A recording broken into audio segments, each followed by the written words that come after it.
Hello everyone, this is Deepti. ಇವತ್ತು ನಾನು part B ಬಗ್ಗೆ ಮಾತಾಡ್ತಾ ಇದ್ದೀನಿ. ಪಾರ್ಟ್ ಸಿ ಆಗಿದೆ, next part B. So part B ಅಲ್ಲಿ ನಿಮಗೆ ಒಟ್ಟು 8 ಕ್ವಶನ್ಸ್ ಇರುತ್ತೆ. ಅದರಲ್ಲಿ ನೀವು 5 ಕ್ವಶನ್ಸ್ ಅಟೆಂಡ್ ಮಾಡಬೇಕು.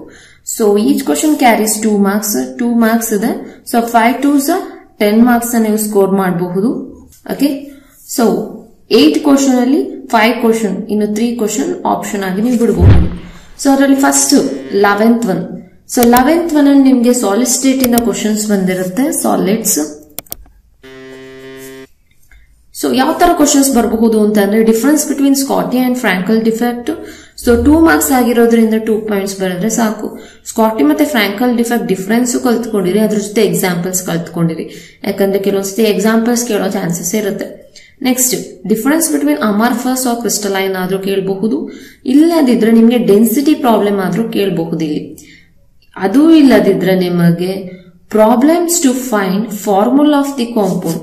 ಫಾರ್ಮುಲಾ ಆಫ್ ದಿ ಕಾಂಪೌಂಡ್ ನ ನೀವು ಕಂಡುಹಿಡಿತೀರಾ, ಅದ್ರ ಬಗ್ಗೆನು ತಗೋಬಹುದು.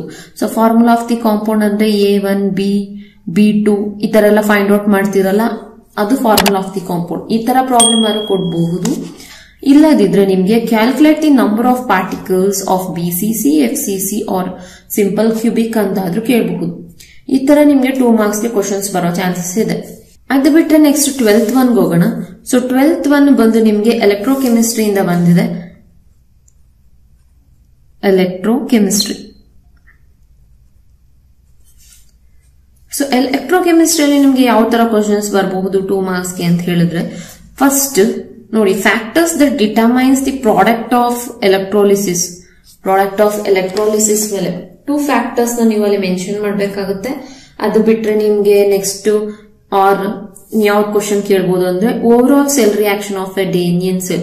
So Daniell cell overall cell reaction, ಇಲ್ಲಾಂದ್ರೆ cathode anode cell reaction, cathode anodic cell reaction ಆದ್ರೂ ಕೇಳಬಹುದು 2 ಮಾರ್ಕ್ಸ್ ಗೆ.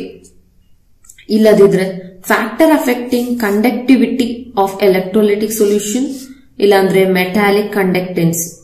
ಸೊ 2 ಫ್ಯಾಕ್ಟರ್ಸ್ ನ ಇಲ್ಲಿ ಮೆನ್ಷನ್ ಮಾಡಬೇಕಾಗುತ್ತೆ 2 ಮಾರ್ಕ್ಸ್ ಗೆ. Next, state Kohlrausch law. So state Kohlrausch law ಆದ್ರೆ ಇದ್ರ ಡೆಫಿನೇಷನ್ ಬರೆದು ಇದ್ರದ್ದು ಮ್ಯಾಥಮೆಟಿಕಲ್ ಎಕ್ಸ್ಪ್ರೆಷನ್ ಬರೀಬೇಕಾಗುತ್ತೆ 2 ಮಾರ್ಕ್ಸ್ ಗೆ. Next, problems on Kohlrausch law ಆದ್ರೂ ಕೇಳಬಹುದು 2 ಮಾರ್ಕ್ಸ್ ಗೆ. ಅದು ಇಲ್ಲದಿದ್ರೆ ನಿಮ್ಗೆ product of molten NaCl and aqueous NaCl ಅಂತ ಹೇಳ್ತಾ ಇದ್ದೀರಿ. ಅಂದ್ರೆ gas liberated in molten NaCl cathode ಮತ್ತೆ ಆನೋಡ್ ಅಲ್ಲಿ, ಕ್ಯಾಥೋಡ್ ಅಂಡ್ ಆನೋಡ್ ಅಲ್ಲಿ ಯಾವ ಗ್ಯಾಸ್ ರಿಲೀಸ್ ಆಗುತ್ತೆ ಮೋಲ್ಟನ್ NaCl ಇದ್ದಾಗ, ಇಲ್ಲದಿದ್ರೆ ಅಕ್ವಸ್ NaCl. ಸೊ ಇದು ಇಂಪಾರ್ಟೆಂಟ್ ಕ್ವಶನ್. ಇದು ಯಾವ ಗ್ಯಾಸ್ ಲಿಬರೇಟ್ ಆಗುತ್ತೆ ಎಲ್ಲೆಲ್ಲಿ ಅನ್ನೋದನ್ನ ನೀವು ತೋರಿಸ್ಕೊಡ್ಬೇಕಾಗುತ್ತೆ 2 ಮಾರ್ಕ್ಸ್ ಗೆ. ಈ ಕ್ವಶನ್ ಆದ್ರೂ ಕೇಳಬಹುದು. ಇಲ್ಲದಿದ್ರೆ ಗ್ರಾಫ್ ಕೇಳೋ ಚಾನ್ಸಸ್ ಇರುತ್ತೆ.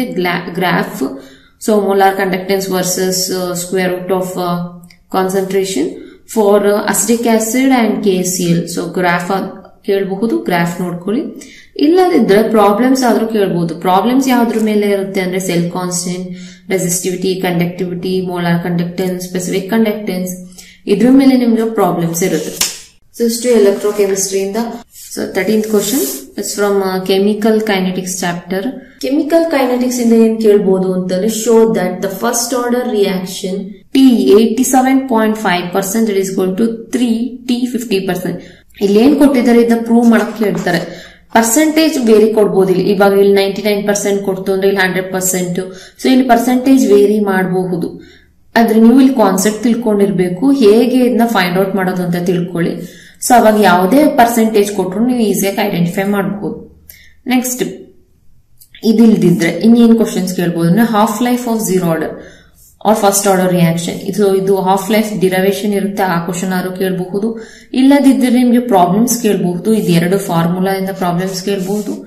R problems on average rate of reaction. Average rate of reaction ಮೇಲಾದ್ರೂ ಪ್ರಾಬ್ಲಮ್ಸ್ ಕೇಳಬಹುದು. ಇಲ್ಲದಿದ್ರೆ problems on finding order of reaction, molecularity of the reaction ಆದ್ರೂ ಕೇಳಬಹುದು. Order, increase in the rate, ಇಲ್ಲಾಂದ್ರೆ ಮಾಲಿಕ್ಯುಲಾರಿಟಿ ಎಷ್ಟು, ಒಂದು ರಿಯಾಕ್ಷನ್ ಕೊಟ್ಟು ಸೊ ಮಾಲಿಕ್ಯುಲಾರಿಟಿ ಎಷ್ಟು, ಇದ್ರ ಆರ್ಡರ್ ಎಷ್ಟು ಅಂತ ಕೇಳಬಹುದು. ಆ ತರ ಪ್ರಾಬ್ಲಮ್ಸ್ ಆದ್ರೂ ಇರಬಹುದು. ಇಲ್ಲದಿದ್ರೆ ಡಿಫರೆನ್ಸ್ ಬಿಟ್ವೀನ್ ಆರ್ಡರ್ ಅಂಡ್ ಮಾಲಿಕ್ಯುಲಾರಿಟಿ ಅನ್ನೋ ಕ್ವಶನ್ ಆದ್ರೂ ಕೇಳಬಹುದು 2 ಮಾರ್ಕ್ಸ್ಗೆ. ಆರ್ ಅದು ಬಿಟ್ರೆ ಇನ್ ಯಾವ ತರ ಕ್ವಶನ್ ಕೇಳಬಹುದು ಅಂದ್ರೆ ಗ್ರಾಫ್ ಕೇಳಬಹುದು. ನಿಮ್ಗೆ ಗ್ರಾಫ್ ನೀವು ಓದಿರ್ತೀರ 0 and first order graph. So ಇಲ್ಲಿ ನಾನು ಕೊಟ್ಟಿದ್ದೀನಿ. ಸೊ ಇಲ್ಲಿ ನೋಡಿ ಫಸ್ಟ್ ಆರ್ಡರ್ ಗ್ರಾಫ್ ಮತ್ತೆ 0 ಆರ್ಡರ್ ಗ್ರಾಫ್ ಈ ತರ ಕೊಟ್ಟಿರ್ತಾರೆ. Ln molar concentration of R versus T. So ಇದು ಗ್ರಾಫ್ ಬರೀರಿ ಅಂತಂದ್ರೆ ಗ್ರಾಫ್ ಬರೆದು ಇಂಟರ್ಸೆಪ್ಟ್ ಮತ್ತೆ ಸ್ಲೋಪ್ ನ ಮೆನ್ಷನ್ ಮಾಡಬೇಕು. ಈ ತರ ಆದ್ರೂ ಬಂದಿರುತ್ತೆ ಕ್ವಶನ್ 2 ಮಾರ್ಕ್ಸ್ಗೆ. ಆರ್ 2 ಮಾರ್ಕ್ಸ್ಗೆ pseudo first order reaction with example ಆದ್ರೂ ಕೇಳಿರ್ತಾರೆ. ಸೊ ಇಷ್ಟು ನಿಮ್ಗೆ 13th ಕ್ವಶನ್ ಕೆಮಿಕಲ್ ಕೈನೆಟಿಕ್ಸ್ ಇಂದ ಬರೋ ಕ್ವಶನ್ಸ್ ಆಗಿರಬಹುದು. ಸೊ ನೆಕ್ಸ್ಟ್ 14th ಒನ್ ಹೋಗೋಣ. ಸೊ 14th ಒನ್ ಬಂದು ನಿಮ್ಗೆ ಡಿ ಬ್ಲಾಕ್ ಎಲಿಮೆಂಟ್ಸ್ ಇಂದ ಇದೆ. ಸೊ ಡಿ ಬ್ಲಾಕ್ ಎಲಿಮೆಂಟ್ಸ್ ಅಲ್ಲಿ ಏನ್ ಕ್ವಶನ್ ಬರ್ಬೋದು 2 ಮಾರ್ಕ್ಸ್ಗೆ ಅಂತ ಹೇಳಿದ್ರೆ, what is lanthanide contraction, its causes and consequences 2 ಮಾರ್ಕ್ಸ್ಗೆ ಬರಬಹುದು. Or zirconium and hafnium size are almost same, give reason. ಈ ತರ ಕ್ವಶನ್ ಬರಬಹುದು. ಅದು ಬಿಟ್ರೆ in composition of mixed metal ಅನ್ನೋದು ನಿಮಗೆ 3 ಮಾರ್ಕ್ಸ್ ಅಲ್ಲ 2 ಮಾರ್ಕ್ಸ್. ಸೊ 2 ಮಾರ್ಕ್ಸ್ ಕೆಲವೊಂದ್ಸತಿ ಹೇಗೆ ಡಿವೈಡ್ ಆಗಿರ್ತಾರೆ 1+1 ಆಗಿ ಡಿವೈಡ್ ಆಗಿರುತ್ತೆ. ಈಗ ಇಲ್ಲಿ zirconium and hafnium size are almost same, give reason ಅಂತ ಹೇಳಿರೋದು ಇದು 1 ಮಾರ್ಕ್ಸ್ ಅಂತ ತಗೊಂಡ್ರೆ, composition of mixed metal 1 marks ಕೇಳಿರ್ತಾರೆ. ಓಕೆನಾ. 2 ಮಾರ್ಕ್ಸ್ ಅಲ್ಲಿ ಈ ತರ ಡಿವೈಡ್ ಆಗೋ ಚಾನ್ಸಸ್ ಇರುತ್ತೆ. ಅದಾದ್ಮೇಲೆ common oxidation state, highest oxidation state. So 3D series common oxidation state ಏನು ಮತ್ತೆ ಹೈಯೆಸ್ಟ್ ಆಕ್ಸಿಡೇಷನ್ ಸ್ಟೇಟ್ ಏನು, ಈ ತರ ಕ್ವಶನ್ ಆದ್ರೂ ಬರಬಹುದು. ನಿಮ್ಗೆ 2 ಅನ್ನೋ ಮಾರ್ಕ್ಸ್ 1+1 ಆಗಿ ಡಿವೈಡ್ ಆಗಿದ್ರೆ ಈ ತರ ಕ್ವಶನ್ 1 ಮಾರ್ಕ್ಸ್ ಬರುತ್ತೆ. General electronic configuration of d block elements 1 marks ಬರಬಹುದು. ನೆಕ್ಸ್ಟ್ ಸ್ಟ್ರಾಂಗ್ ರೆಡ್ಯೂಸಿಂಗ್ ಏಜೆಂಟ್ ಯಾವುದು, 2 ಕಾಂಪೌಂಡ್ಸ್ 2 ಅಯಾನ್ಸ್ ನ ಕೊಟ್ಟು ನಿಮ್ಗೆ ಕೇಳಬಹುದು. ಸೊ ಯಾವ್ದು ಸ್ಟ್ರಾಂಗೆಸ್ಟ್ ರೆಡ್ಯೂಸಿಂಗ್ ಏಜೆಂಟ್, ಇದ್ರ ಮೇಲೆ ಕ್ವಶನ್ಸ್ ಬರೋ ಚಾನ್ಸಸ್ ಇರುತ್ತೆ. Or applications of d block elements. So d block elements ಅಲ್ಲಿ ಏನೆಲ್ಲ ಯೂಸ್ ಇದೆ ಅನ್ನೋದ್ರ ಬಗ್ಗೆ ಯಾರು ಕ್ವಶನ್ಸ್ ಕೊಡಬಹುದು. ಈ ತರ ನಿಮ್ಗೆ 2 ಮಾರ್ಕ್ಸ್ ಕ್ವಶನ್ ಡಿವೈಡ್ ಆಗಿರುತ್ತೆ. ಸೊ ನಾನು ಎಲ್ಲಾ ಮಾಡಲ್ ಕ್ವಶನ್ ಪೇಪರ್ ನೋಡಿ ಒಂದು ಅನಲೈಸ್ ಮಾಡಿ ನಿಮ್ಗೆ ಈ ಕ್ವಶನ್ಸ್ ಕೊಡ್ತಾ ಇದ್ದೀನಿ. ಸೊ ನೋಡ್ಕೊಳ್ಳಿ. Almost previous year question paper ನಾನು ರೆಫರ್ ಮಾಡ್ಬಿಟ್ಟು ಈ question. So next 15th one ಹೋಗೋಣ. ಸೊ 15th ಒನ್ ಬಂದು ನಿಮ್ಗೆ ಹ್ಯಾಲೋಆಲ್ಕೇನ್ಸ್ ಅಂಡ್ ಹ್ಯಾಲೋಅರೀನ್ಸ್ ಚಾಪ್ಟರ್ ಇಂದ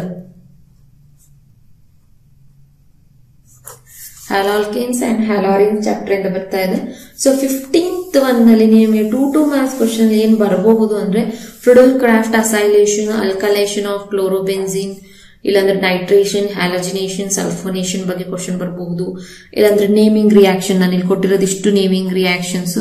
so naming reaction Wurtz Fittig reaction, Finkelstein Swarts reaction, ಇದ್ರ ಮೇಲಾರು ಕ್ವಶನ್ ಇರಬಹುದು. ಇಲ್ಲಾಂದ್ರೆ ಎಲಿಮಿನೇಷನ್ ರಿಯಾಕ್ಷನ್ ಅಂತ ಇದೆ ನಿಮಗೆ, ಬೀಟಾ ಎಲಿಮಿನೇಷನ್ ರಿಯಾಕ್ಷನ್ ಮೇಲೆ ಸ್ಯಾಂಡ್ಮೇಸ್ ರಿಯಾಕ್ಷನ್, ಇದ್ರ ಮೇಲಾರು ಕ್ವಶನ್ಸ್ ಬರ್ಬೋದು. ಇನ್ನು ಕಂಪ್ಲೀಟ್ ದಿ ರಿಯಾಕ್ಷನ್ಸ್ ಅಂತ ಹೇಳಿದೀವಿ, ಇದು ನೇಮಿಂಗ್ ರಿಯಾಕ್ಷನ್ಸ್ ಮೇಲೆ ಕ್ವಶನ್ಸ್ ಇರುತ್ತೆ. ನೇಮಿಂಗ್ ರಿಯಾಕ್ಷನ್ಸ್, ಸೊ ಅವ್ರು ಕೊಟ್ಟಿರ್ತಾರೆ ರಿಯಾಕ್ಟೆಂಟ್ ಪ್ರಾಡಕ್ಟ್ ಬರೆಯಬೇಕು. ಸೊ ಆ ತರ ಕ್ವಶನ್ಸ್ ಆದ್ರೂ ಕೊಡಬಹುದು. ಇಲ್ಲಾಂದ್ರೆ ಡೆಫಿನೇಷನ್ಸ್ ಕೊಡಬಹುದು. ರೆಸಿಮಿಕ್ ಮಿಕ್ಸ್ಚರ್, ಎನಾನ್ಸ್ಯೂಮರ್ಸ್, ರಿಟೆನ್ಷನ್ ಅಂದ್ರೇನು, ಇನ್ವರ್ಷನ್, ರೆಸಿಮೈಸೇಷನ್ ಅಂದ್ರೇನು. ಸೊ ಈ ತರ ಡೆಫಿನೇಷನ್ಸ್ ಆದ್ರೂ ಕೇಳಬಹುದು 1+1 ಆಗಿ. ನೆಕ್ಸ್ಟ್ ಅದು ಬಿಟ್ರೆ ನಿಮ್ಗೆ aryl halides are less reactive towards nucleophilic substitution reaction. So ಇದು important question. Give reason. So ಇದು 2 ರೀಸನ್ಸ್ ನೀವು ಕೊಡಬೇಕಾಗುತ್ತೆ. ಇದ್ರ ಮೇಲೆ ಕ್ವಶನ್ಸ್ ಬರಬಹುದು. ಇಲ್ಲಾಂದ್ರೆ ಫೋರ್ಸೋಜಿನ್ ರಿಯಾಕ್ಷನ್ ಯಾವುದು, ಸೊ ರಿಯಾಕ್ಷನ್ ನ ಬರೀರಿ ಅಂತ ಕ್ವಶನ್ ಕೇಳಬಹುದು. ಇಲ್ಲದಿದ್ರೆ SN1 SN2 ರಿಯಾಕ್ಷನ್ ಮೇಲೆ ಗಿವ್ ರೀಸನ್ಸ್. ಸೊ ನೀವು ನೋಟ್ಸ್ ನೋಡಿ ಗಿವ್ ರೀಸನ್ ಅಂತ ಏನ್ ಕ್ವಶನ್ ಬರುತ್ತೋ SN1 SN2 ಅಲ್ಲಿ, ಸೊ ಆ ಬೇಸಿಸ್ ಮೇಲೆ ನಿಮ್ಗೆ ಕ್ವಶನ್ ಕೇಳಬಹುದು. ಅದು ಬಿಟ್ರೆ ನಿಮ್ಗೆ haloalkanes are less soluble in water, give reason. So ಈ ಕ್ವಶನ್ ಅವಾಗ ಬರ್ತಿರುತ್ತೆ. ಇದು ಇಂಪಾರ್ಟೆಂಟ್ ಕ್ವಶನ್. ಈ ಕ್ವಶನ್ ಆದ್ರೂ ನಿಮ್ಗೆ 2 ಮಾರ್ಕ್ಸ್ಗೆ ಕೇಳಬಹುದು. ಈ ತರ ಇಷ್ಟರಲ್ಲಿ ಯಾವ್ದಾದ್ರು ಕೇಳಬಹುದು ನಿಮ್ಗೆ 2 ಮಾರ್ಕ್ಸ್ಗೆ. So 16th one and 17th one, so 2 ಬಂದು ನಿಮಗೆ aldehyde and ketones. So 16th and 17th one ಬಂದು ನಿಮ್ಗೆ ಆಲ್ಕೋಹಾಲ್ ಫಿನಾಲ್ಸ್ ಚಾಪ್ಟರ್ ಇಂದ ಬರ್ತಾ ಇದೆ. So 16th and 17th question.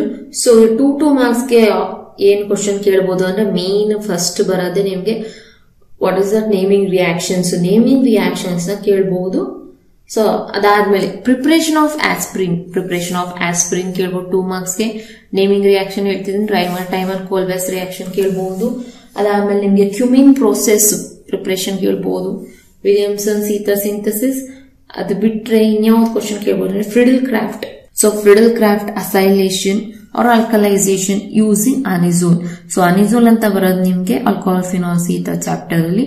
So ಆ ತರ ಕ್ವಶನ್ ಆದ್ರೂ ಕೇಳ್ಬೋದು. ಇಲ್ಲದಿದ್ರೆ or anisole with bromine water, anisole ನ ಬ್ರೋಮಿನ್ ವಾಟರ್ ಜೊತೆ ರಿಯಾಕ್ಷನ್ ಮಾಡಿದ್ರೆ ಏನ್ ಪ್ರಾಡಕ್ಟ್ ಬರುತ್ತೆ. ಸೊ ಆ ತರ ಕ್ವಶನ್ ಇರಬಹುದು. ಇದಂದ್ರೆ oxidation of phenol is treated with nitrating mixtures, ಇದು ಕೇಳ್ತಾ ಇರ್ತಾರೆ. Nitrating mixtures, picric acid. So ಇಲ್ಲಾಂದ್ರೆ ಗಿವ್ ರೀಸನ್ಸ್ ತರ ಕ್ವಶನ್ಸ್ ಇರಬಹುದು. So organic chemistry give reasons ತರ ಕ್ವಶನ್ ತುಂಬಾನೇ ಇದೆ. ಅದ್ರ ಜೊತೆ effect of electron donating group and electron withdrawing group. Electron donating group ಹಾಕಿದಾಗ ಏನಾಗುತ್ತೆ ಅಸಿಡಿಟಿ, ಎಲೆಕ್ಟ್ರಾನ್ ವಿತ್ಡ್ರಾಯಿಂಗ್ ಗ್ರೂಪ್ ಹಾಕಿದಾಗ ಏನಾಗುತ್ತೆ ಅಸಿಡಿಟಿ. ಈ ತರ ಕ್ವಶನ್ಸ್ ಆದ್ರೂ ಕೇಳ್ಬಹುದು. ಇಲ್ಲಾಂದ್ರೆ ಪಿಕೆ ವ್ಯಾಲ್ಯೂಸ್ ಕೊಟ್ಟಿರ್ತಾರೆ, 2 ಕಾಂಪೌಂಡ್ ಕೊಟ್ಟು ಪಿಕೆ ವ್ಯಾಲ್ಯೂಸ್ ಕೊಟ್ಟಿರ್ತಾರೆ, ಯಾವ್ದಕ್ಕೆ ಆಸಿಡಿಕ್ ಕ್ಯಾರೆಕ್ಟರ್ ಜಾಸ್ತಿ, ಯಾವ್ದಕ್ಕೆ ಅಸಿಡಿಕ್ ಕ್ಯಾರೆಕ್ಟರ್ ಕಮ್ಮಿ ಅನ್ನೋದ್ರ ಬಗ್ಗೆ ನೀವು ಆನ್ಸರ್ ಮಾಡ್ಬೇಕಾಗತ್ತೆ. ಅದಾದ್ಮೇಲೆ ಎಸ್ಟರಿಫಿಕೇಶನ್ ಅಂದ್ರೆ ಏನು, ಅದಕ್ಕೊಂದು ಎಕ್ಸಾಂಪಲ್ ಎಕ್ಸ್ಪ್ಲೈನ್ ಮಾಡಿ ಅಂತ ಕೇಳಿದ್ರೆ ಅದೇ ಎಕ್ಸ್ಪ್ಲೈನ್ ಮಾಡ್ಬೇಕಾಗತ್ತೆ. ಸೊ ಈ ತರ ನಿಮಗೆ 2 ಮಾರ್ಕ್ಸ್ ಕ್ವಶನ್ಗೆ ಡಿಫ್ರೆಂಟ್ ಆಗಿ ಈ ತರ ನಿಮಗೆ ಕೊಡಬಹುದು. ಸೊ ಈ ಕಾನ್ಸೆಪ್ಟ್ ನಾನು ಇಲ್ಲೇನೇನು ಹೇಳಿದ್ದೀನಿ ಆ ಕಾನ್ಸೆಪ್ಟ್ ನ ಓದ್ಕೊಳ್ಳಿ. ಸೊ ಅದು ಈಸಿಯಾಗಿ ನೀವು ಸ್ಕೋರ್ ಮಾಡಬಹುದು. ಸೊ ನೆಕ್ಸ್ಟ್ ಹೋಗೋಣ last question, 18th question. So 18th question ಬಂದು ನಿಮ್ಗೆ ಅಮೈನ್ಸ್ ಚಾಪ್ಟರ್ ಇಂದ ಇರುತ್ತೆ.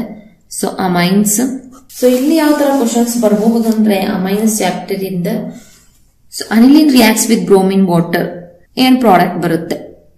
ಸೊ ಪ್ರಾಡಕ್ಟ್ ಹೆಸರೇನು, ಆ ಈಕ್ವೇಶನ್ ಬರೀರಿ ಅಂತ ಕೇಳಬಹುದು.